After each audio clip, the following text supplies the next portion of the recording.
जिल्ह्यात खासगी सराव करणाऱ्या बोगस डॉक्टरांचा शोध घेऊन त्यांच्यावर कठोर कारवाई करण्यात यावी असे स्पष्ट निर्देश जिल्हाधिकारी डॉक्टर श्रीकृष्ण पांचाळ यांनी दिले आहेत। नागरिकांच्या आरोग्याशी थेट खेळ करणाऱ्या बोगस डॉक्टरांमुळे गंभीर धोके निर्माण होत असून अशा व्यक्तींना कोणत्याही परिस्थितीत पाठीशी घातलं जाणार नाही। बोगस डॉक्टरांचा शोध घेण्यासाठी जिल्हास्तरीय समितीमार्फत नियमित तपासण्या करून दोषींवर तातडीने कायदेशीर कारवाई करावी अशा सूचनाही त्यांनी दिल्या आहेत। जिल्हा आरोग्य विभागाच्या विविध योजनांचा आणि कामकाजाचा आढावा घेण्यासाठी जिल्हाधिकारी कार्यालयात आयोजित आढावा बैठकीत ते बोलत होते। जिल्हाधिकारी तथा जिल्हा आरोग्य समित्यांचे अध्यक्ष डॉक्टर श्रीकृष्ण पांचाळ यांच्या अध्यक्षतेखाली पार पडलेल्या या बैठकीत जिल्ह्यातील आरोग्य यंत्रणेच्या कार्यप्रणालीचा सविस्तर आढावा घेण्यात आला। या बैठकीत आयुष्यमान भारत आरोग्य कार्ड समिती, 15वा वित्त आयोग आढावा, जिल्हास्तरीय नियमित लसीकरण टास्क फोर्स समिती, संसर्गजन्य आजार प्रतिबंध व नियंत्रण समिती, वातावरणीय बदल आणि मानवी आरोग्य जिल्हास्तरीय टास्क फोर्स समिती तसंच बोगस डॉक्टर शोध आणि पुनर्विलोकन समितीच्या कामकाजाचा सविस्तर आढावा घेण्यात आला। आयुष्यमान भारत आरोग्य कार्डबाबत अधिक प्रभावी जनजागृती करणं गरजेचं असून रुग्णालयात उपचारासाठी येणाऱ्या रुग्णांसोबत त्यांच्या सोबत असलेल्या नातेवाईकांनीही आयुष्यमान काढण्याबाबत माहिती देण्यात यावी असे निर्देश जिल्हाधिकाऱ्यांनी यावेळी दिले। यामुळे अधिकाधिक पात्र नागरिकांना शासनाच्या आरोग्य योजनांचा लाभ मिळू शकेल असंही त्यांनी नमूद केलं। याच समवेत जिल्ह्यातील लसीकरण मोहिमा वेळेत आणि प्रभावीपणे राबवाव्यात तसंच वन्य प्राण्यांमुळे होणाऱ्या आजारांबाबत वन्य प्राणी विभागाने आवश्यक ती खबरदारी घ्यावी अशी सूचनाही यावेळी देण्यात आल्या।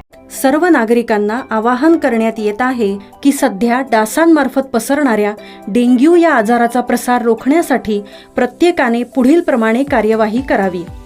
डेंग्यू आजार एडिस इजिप्ती हा डास चावल्याने होतो। या डासांची पैदास साचलेल्या किंवा साचवलेल्या स्वच्छ पाण्यामध्ये होते। 8 दिवसांपेक्षा जास्त दिवस पाणी उघडे व साचून राहिल्यास त्यात डास अंडी घालतात। अंड्यांच्या अळ्या तयार होऊन पुढे डास तयार होतात। यासाठी आपल्या घरातील पाणी साठे उदाहरणार्थ बॅरल्स, पिंपे, टाक्या, हौद, रांजणे इत्यादी दर आठवड्याला रिकामे करून घासून पुसून कोरडे करून पुन्हा भरावे। 1 दिवस कोरडा दिवस म्हणून पाळावा।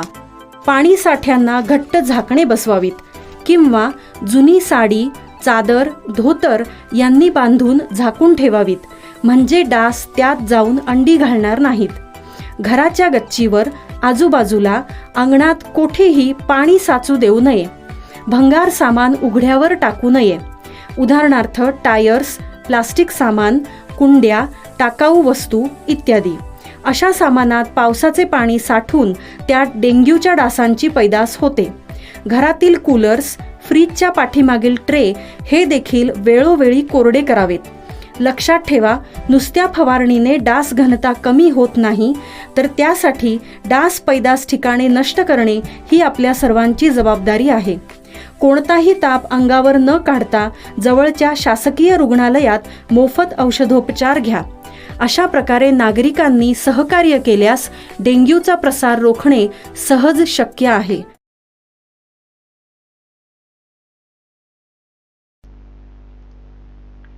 बारवी धरणाकडून नवी मुंबई, ठाणे, कल्याण, डोंबिवली शहराकडे जाणारी महाराष्ट्र औद्योगिक विकास महामंडळाची 1800 मिलीमीटर व्यासाची उच्च दाबाने पाणी वाहून नेणारी एक जलवाहिनी काल दुपारी काटेगाव हद्दीतील खुशाला हॉटेल परिसरात फुटली। ही जलवाहिनी फुटताच जलवाहिनीतून उच्च दाबाने 50 ते 60 फूट उंच पाण्याचे फव्वारे उडत होते। ही जलवाहिनी फुटल्याने परिसर आणि रस्ते जलमय झाले होते। कल्याण शिळफाटा रस्त्यावरील वाहन चालक उंच उडणाऱ्या पाण्याच्या फव्वाऱ्यांच्या आपला मोबाईल मधून प्रतिमा काढत होते।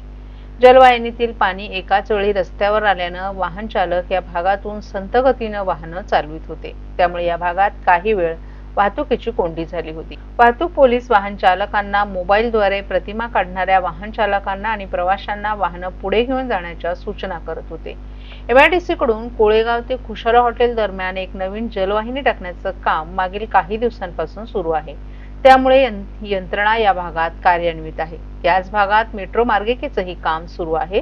या यंत्रणेचं काम सुरू असताना काल संध्याकाळी 4 वाजता अचानक 1800 मीटर व्यासाची जलवाहिनी फुटली। या जलवाहिनीतून उच्च दाबाने पाणी वाहतं।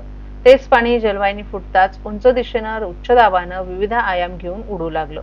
उडणाऱ्या पाण्याचे सप्तरंगी इंद्रधनुष्य तुषार आपल्या कॅमेऱ्यात टिपण्यासाठी प्रत्येक वाहन चालकाची धडपड होती. अनेक जणांनी आपली वाहनं रस्त्याच्या बाजूला उभी करून हा इंद्रधनुष्य नजारा मोबाईल कॅमेऱ्यात टिपला आहे.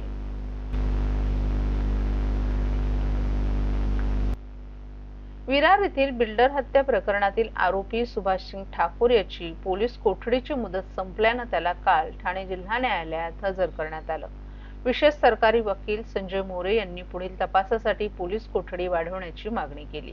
न्यायालयानं मागणी मान्य करत ठाकूर याला 29 डिसेंबर पर्यंत पोलीस कोठडीत ठेवण्याचे आदेश दिलेत.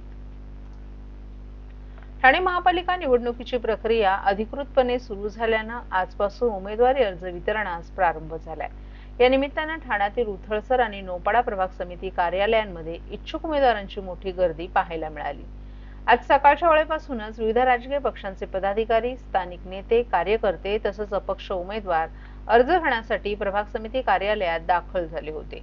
आगामी ठाणे महापालिका निवडणूक ही अत्यंत चुरशीची होण्याची शक्यता लक्षात घेता प्रत्येक प्रभागातून अधिकाधिक इच्छुक उमेदवार निवडणुकीच्या रिंगणात उतरण्याच्या तयारीत आहेत. त्यामुळे अर्ज वितरणाच्या पहिल्याच दिवशी उत्साहाचं वातावरण निर्माण झालं होतं. प्रभाग समिती कार्यालयांमध्ये अर्ज घेण्यासाठी आलेल्या उमेदवारांसाठी महापालिका प्रशासनाच्या वतीने आवश्यक व्यवस्था करण्यात आली होती. अर्ज वितरण, माहिती देण्यासाठी स्वतंत्र काउंटर तसंच कायदा व सुव्यवस्था राखण्यासाठी पोलीस बंदोबस्तही तैनात करण्यात आला होता. उमेदवारी अर्ज भरण्याच्या प्रक्रियेबाबत प्रशासनाकडून उमेदवारांना मार्गदर्शन करण्यात येत होतं. दरम्यान विविध राजकीय पक्षांकडून इच्छुक उमेदवारांच्या नावांची चाचपणी सुरू असून पक्षांतर्गत बैठका, चर्चा आणि उमेदवारी निश्चितीचं सत्र वेगानं सुरू असल्याचं चित्र आहे. काही इच्छुक उमेदवारांनी आजच अर्ज घेतले असले तरी अंतिम उमेदवारी जाहीर होईपर्यंत राजकीय हालचाली अधिक तीव्र होण्याची शक्यता वर्तवण्यात येत आहे. ठाणे महापालिका निवडणुकीसाठी अर्ज वितरण, अर्ज भरणं, छाननी आणि माघारीच्या तारखा जाहीर झाल्या असून प्रत्यक्ष प्रचाराला वेग येणार आहे. आजपासून सुरू झालेल्या या प्रक्रियेमुळे ठाण्यातील राजकीय वातावरण तापू लागलं असून महापालिका निवडणुकीच्या रणधुमाळीला जोरदार सुरुवात झाल्याचं स्पष्टपणे दिसून येत आहे. यामध्ये विशेषतः महायुती होणार का यावरती प्रश्नचिन्ह निर्माण होतोय. तुम्ही देखील नगरसेवक आहात, आताही देखील फॉर्म घेतलेला आहात. कशा पद्धतीने युती धर्म पाळला जातो? युती धर्म पाळला जाणार आहे, युती होणार आहे. फक्त आता तारीख डिक्लेअर व्हायची बाकी आहे. शिंदे साहेब जरा गडबडीत आहे. ते युती बसले का ते युती होणारच आहे, 100% युती होणार. परंतु ठाण्यात आपण जर पाहिलं तर भाजप मोठा भाऊ आहे असं मानलं जातं. ते मोठा भाऊ लहान भावाचा काय प्रश्नच येत नाही. युती झाली का प्रश्न मिटला. आणि आमच्याकडे कमीत कमी 81 नगरसेवक आहेत आता ऑलरेडी आता. आणि थोडं वाटाघाटीमध्ये थोडं कमी जास्त होऊन जातील आणि शिवसेनेचा महायुतीचा महापौर बसेल. परंतु भाजपचे अनेक मंडल अध्यक्ष म्हणले की थेट आम्हाला 50% जागा द्यावी, जेणेकरून ठाणे आता ते वरच्या लेवलला आहे. ते वरती बघतील ते कसं असेल, कसं वाटप करायचं ते वरचं लोक बोला. आपण काय बोलणार, आपल्याला आपण आमची तिकीट मिळते हे बघणार आहे. परंतु तुमच्याही कार्यकर्त्यांमध्ये इच्छा होती की स्वतंत्र लावा. कारण आपण 2017 मध्ये सर्वात जास्त नगरसेवक जे आहेत ते शिवसेनेचे निवडून आले होते. त्यामुळे ज्या पद्धतीने अनेक लोकांना तुम्ही पक्षामध्ये देखील घेतलेला आहे, त्यामुळे त्याचाही फटका जो तो कुठेतरी बसणार आहे. नाही बसणार नाही, काही नाही. युती झाली तर सगळ्यात सोयीस्कर होईल आणि सगळ्या युती भांडणं कमी होणार आणि इलेक्शन व्यवस्थित होणार. महापौर कोणाचा असावा? महापौर महायुतीचा होणार. ठाणे महानगरपालिका निवडणुकीत 33 प्रभागांमधील एकूण 131 नगरसेवक पदांसाठी राजकीय हालचालींना वेग आलाय. ठाण्यातील टेंभी नाका येथील आनंद आश्रम येथे शिवसेनेकडून इच्छुक उमेदवारांच्या मुलाखतींना सुरुवात झाली. नगरसेवक पदासाठी तब्बल 1165 इच्छुक उमेदवारांनी शिवसेनेचे अर्ज घेतले असल्यानं इच्छुकांची मोठी गर्दी पाहायला मिळत आहे. या मुलाखतीसाठी परिवहन मंत्री प्रताप सरनाईक, खासदार नरेश मस्के, माजी आमदार रवींद्र फाटक, माजी महापौर मीनाक्षी शिंदे, ठाणे शहर अध्यक्ष हेमंत पवार, ज्येष्ठ नगरसेवक हनुमंत जगदाळे आणि विलास जोशी हे प्रमुख नेते उपस्थित असून ते इच्छुक उमेदवारांच्या मुलाखती घेत आहेत. दरम्यान ठाणे महापालिका निवडणुकीसाठी शिवसेना भाजप युतीतील जागा वाटपाचा फॉर्म्युला अद्याप निश्चित झाला नसल्यामुळे अंतिम उमेदवार यादी जाहीर होण्याबाबत उत्सुकता वाढली असून युतीतील चर्चांकडे सर्वांचं लक्ष लागलंय.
ठाणे महापालिका निवडणुकीच्या पार्श्वभूमीवर महायुतीतील जागा वाटपात चर्चा अंतिम टप्प्यात असल्याची माहिती खासदार नरेश म्हस्के यांनी दिली आहे. महायुती म्हणून निवडणूक लढण्याचा निर्णय सर्व वरिष्ठ नेत्यांनी घेतला असून युती जाहीर होताच जागा वाटपही अधिकृतपणे जाहीर केलं जाईल असं त्यांनी स्पष्ट केलंय. सध्या शिवसेनेकडून विविध प्रभागांमधील इच्छुक उमेदवारांच्या मुलाखती सुरू असून संघटनात्मक काम, निवडून येण्याची क्षमता आणि सर्वांना सोबत घेण्याची ताकद या निकषांवर उमेदवारांची निवड केली जाईल असंही त्यांनी सांगितलं. प्राथमिक चर्चा मीडियामध्ये उघड करण्यासाठी नसतात. युती आणि जागा वाटपाचा निर्णय वरिष्ठ पातळीवर घेतला जातो, त्यामुळे योग्य वेळ येताच त्याबाबत जाहीर भूमिका मांडली जाईल असंही त्यांनी नमूद केलंय. दरम्यान ठाकरे बंधूंच्या संभाव्य युतीबाबत बोलताना म्हस्के यांनी निवडणुकांच्या काळात वेगवेगळ्या युती आघाड्या होत असतात असं सांगत उबाटा गटाची धरसोड वृत्ती यापूर्वीही दिसून आल्याचं त्यांनी सूचक वक्तव्य केलं. उद्धव ठाकरे आणि राज ठाकरे एकत्र मंचावर दिसले तरी प्रत्यक्षात ताकद येणारी निवडणूकच ठरवेल असंही त्यांनी स्पष्ट केले. मुंबई महापालिकेबाबत बोलताना त्यांनी आरोप केला की काही पक्षांचा संपूर्ण भर केवळ मुंबईवर असून मुंबई बाहेर लक्ष दिलं जात नाही. मुंबईला सोन्याची अंडी देणारी कोंबडी समजून राजकारण केलं जातं अशीही त्यांनी टीका केली.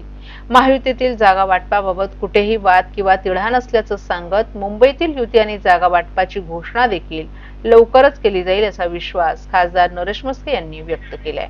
बोलणी झालेली आहे मस्के, जी काही चर्चा सुरू असते ही मीडियाला ओपन करण्यासाठी नसते. इंटरनल गोष्टी असतात. युती जाहीर करण्याचा निर्णय, सीट वाटप करण्याचा अंतिम निर्णय हे वरिष्ठ नेते घेत असतात. त्यामुळे युती प्रोसेसमध्ये आहे आणि वरिष्ठ नेते योग्य वेळ आली की या संदर्भात जाहीर करतात. काही जागा आहेत तिकडचा तिढा सुटणार का? त्यांचं नाराजी तिढा कुठेच नाही आहे, तर तिढा सुटायचा विषयच येत नाही. तर आपल्या पक्षाकडनं नवीन तरुणांना देखील संधी मिळणार आहे, नवीन उमेदवारांना काय काय पडताळणी केली जाणार आहे? बघा, संघटनात्मक कार्य,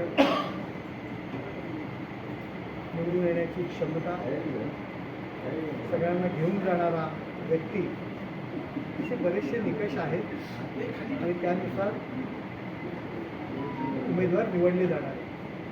सर, पुण्यामध्ये पाहायला गेलं तर दोन राष्ट्रवादी एकत्र येणार अशी चर्चा सुरू आहे. आता असे समजते की पुण्यामध्ये अजित दादा जे ते महाविकास आघाडीसोबत जाणार आहे, त्यामुळे कुठेतरी अलबेल दुसऱ्याचं नाही, मला काही या संदर्भात कल्पना